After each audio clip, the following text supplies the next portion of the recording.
Good afternoon, everyone. I am Bangar Nukshi Jamir, and I just finished my Master of Theology in the Department of History of Christianity from UTC. I am very happy and I feel blessed to be sharing with you all about some tribal perspective of nature of the Nagas. I am from Nagaland and I am from the Out tribe. Today I want to talk to you all about how nature is so important, how nature is the central theme of every tribal in Nagaland. The tribals view nature as the sustenance of everything. It is nature that sustains life. It is nature that gives us everything that we use daily, the things that we eat, the things that we use. Everything is taken from nature. Therefore, I will be talking to you about how tribals look at nature and how we depend on nature. First, let me tell you that we tribals believe that there is a life in everything. We believe that there is a spirit in the trees. We believe that there is a spirit in the stones. We believe that there is a spirit in the mountains. Therefore, whenever we are about to cut down a tree or whenever we are going to go hunting, we pray to the trees when we are going to be cutting it down. We pray for forgiveness and then we cut it down. And in line with this, there is a special farming that we do, which is called jum cultivation. So in this jum cultivation, what we tribals do is that we cultivate a plot of land for one season, and then the next season we do not cultivate on that same land, but we shift to a different place. And that is how we keep shifting from year to year, and then we return to that same plot of land after a few years. And in the process, what happens is we let that piece of land replenish itself and let the nutrients develop, and so that we go back to it. Therefore, we do not exploit that plot of land. And when we do this, because we have to cultivate on that piece of land, yes, we do cut down the smaller trees or we do cut down a few trees, but then we leave the big trees there because we respect and we consider these trees as special to the Naga way of life. Therefore, when we do this jum cultivation, we do not exploit the land, but we give it time to replenish itself. Therefore, it is very important for the tribals to use different lands at different times so that we do not exploit it. Secondly, what we do is the tribals use everything from nature. What we do is even the baskets that we store our grains in, they are made from bamboos. We do not use plastics at all. Plastic is something that is alien to us. Plastic is something that is not used at all.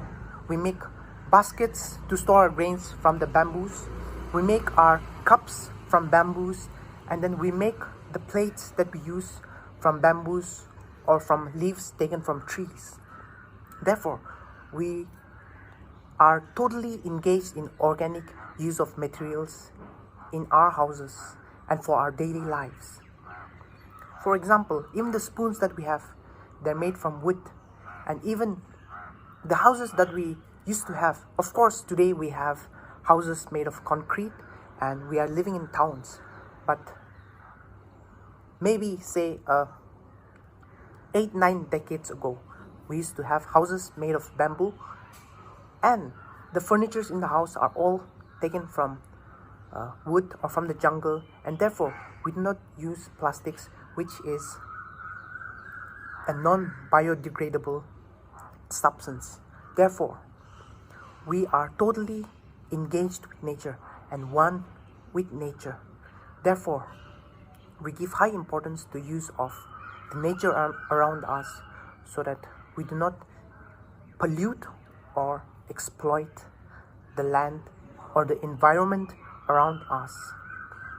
Today in Nagaland, we give it high importance while dealing with wildlife, because once upon a time we depended on hunting for our food, but today we do not allow that because it is a way of conserving wildlife. So when we look at 100 years back, we used to have community hunting, community fishing, but today most of these are done only seasonally, or it is banned in most places because we consider nature as one with us, and if the animals are gone, we would not be happy, or we would not be in a position to say that we are one with nature.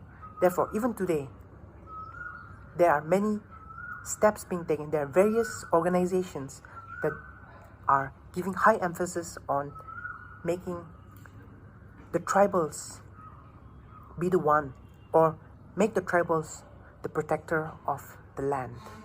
Therefore, when we look at the things around us, the trees, the mountains, we believe that there is a spirit in all of this, and we respect and we give utmost importance, and we take them as fellow human beings. We respect them. Therefore, the tribals are always one with the land, and land is something that is so important that we do not sell our land or the land that is inherited from our forefathers.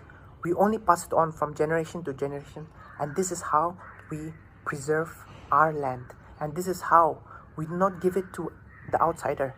And while doing so, we maintain this process of conserving the forests, conserving the land, and this is why today we have very few factories in Nagaland.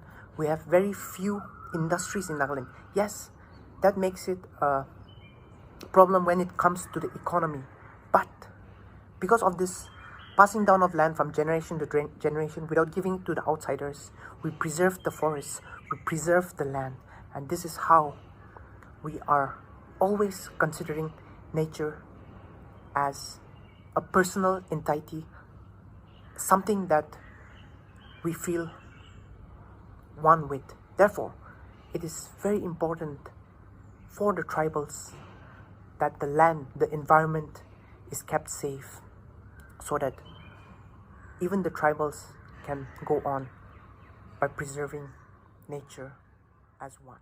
Thank you.